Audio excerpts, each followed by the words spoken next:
thème d'aujourd'hui, c'est le 3e volume, les rappels salutaires, un garde-fou spirituel. Nous sommes dans l'évangile, non, dans l'épître que Paul a à écrire aux Philippiens. Donc tous ces jours aussi, nous faisons un voyage dans l'épître de Paul aux Philippiens, où l'apôtre Paul dit aux Philippiens, je ne me lasse pas de vous écrire les mêmes choses. Dans cette épître, l'apôtre Paul était en train de répéter les choses qu'il a déjà eu à dire. Donc si aujourd'hui il est avec les enfants de Philippe, il leur dit la chose en question. Et demain, il revient sur la chose en question. Le lendemain, pareille chose. C'est comme ça que Paul pouvait dire, moi en tout cas, je ne me lasse pas. Si vous allez vous fatiguer, moi en tout cas, je ne me fatiguerai pas de vous dire les mêmes choses. Et il insiste. Pourquoi les mêmes choses? Parce que ce ne sont pas des redondances inutiles, ce ne sont pas des tautologies, ce ne sont pas des répétitions sans importance, mais parce que ces mêmes choses vous sont salutaires. Les rappels, bien-aimés, ont une importance très capitale. Vous savez, la vie chrétienne, elle est pleine de défis, pleine de combats. Et de temps en temps, nous avons besoin d'avoir des rappels sur les promesses que Dieu a dites, avoir les rappels sur ce que Dieu nous a donné comme assurance. Ça fortifie notre foi. Et nous avons eu à énumérer les fois passées les 5 raisons pour lesquelles les rappels sont importants. Et nous avions dit premièrement que les rappels nous empêchent d'oublier. Quand on te fait les rappels, on t'empêche d'oublier. Je me souviens, j'avais dit ça les dimanches passés, pas au premier, mais au deuxième culte. J'ai relaté l'histoire de cette femme dont le mari était un parieur. L'homme a dit à sa femme, en tout cas aujourd'hui, il faut que tu puisses jouer au PMI, Paris Mutuel Urbain. Il faut que tu joues au PMI pour moi. Et l'homme avait déjà classé ses chevaux, c'était le Cantet. L'homme avait déjà classé, après avoir étudié les chevaux non partants, après avoir vu les caractéristiques de chaque cheval, l'homme s'est dit non, en tout cas, ça ne va pas rater. L'homme a fait son classement. Il a dit à sa femme, je n'ai pas assez de temps, je te laisse l'argent et je te laisse la composition, tu vas aller jouer pour moi. L'homme était sûr qu'il va gagner.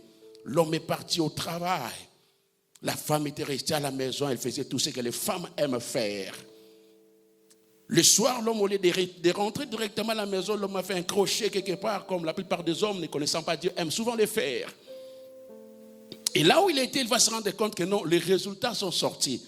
Et il a vu une forte gagnante et qui était à la disposition des vainqueurs. L'homme était déjà très content. Il a dit, waouh, aujourd'hui je gagne des millions et des millions. Donc l'homme s'est dit, aujourd'hui ma vie va changer. Parce que les chevaux que j'ai classés, ce sont les chevaux qui ont gagné la course. L'homme était rassuré qu'aujourd'hui ma vie change complètement parce que je gagne une forte somme d'argent pouvant même lui permettre d'acheter une parcelle. Alors l'homme du retour à la maison, la première question qu'il pose à sa femme, maman nabana yelanga tike yelanga resi on a ebisa ko betelanga peme. La femme lui dira, papa nabosana kite nabosana ki na osala ngo lobby. Papa na que no betelo lobby. Et je vous dis, ces couples étaient finis ces mêmes jours-là. L'homme a dit, Ndoki a vie nanga na Monique Zakayo. Vie nanga changé, mais toi tu as oublié. Et c'était une affaire des parrains, réunion des familles, et ça n'a pas marché. Les couples s'étaient disloqués. Tout ça à cause d'un oublié. Vous voyez à quel niveau oublier peut te coûter cher dans la vie. Oublier peut nous coûter cher.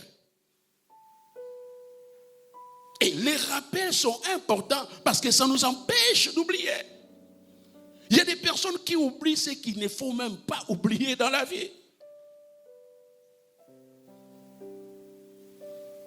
Oublier a des dégâts très néfastes. La deuxième raison qu'on a eu à avancer, c'est que le rappel fortifie notre foi. Plus tu te rappelles sa promesse, plus tu te rappelles sa parole, ça fortifie ta foi. D'une manière approfondie, la foi ne vient pas seulement de ce qu'on a entendu une fois. Non, la foi vient de ce qu'on attend régulièrement, d'une manière répétée. C'est comme ça que vient la foi. avoir l'habitude d'attendre. C'est ça ce qui produit la foi. Les rappels, bien-aimés, sont une protection. Plus on te rappelle, plus tu es en sécurité. Les mêmes passages qu'on a lus ensemble, dans la version Semeur, on dit, puisque cela vous sécurise. Là où il est parlé de cela vous est salutaire, on dit que les mêmes choses sont rappelées parce que ça vous sécurise. Le fait d'avoir les rappels, ça porte une sécurité. Et les rappels, je l'ai dit, ça nous rend persévérants, ça nous rend vigilants. Tu ne peux pas oublier, tu es vigilant. C'est ça, les rappels. Et au finish, on avait à parler des rappels, qu'il y a une dimension prophétique. Quand Dieu te rappelle une chose, waouh, c'est que la chose est sur le point de s'accomplir.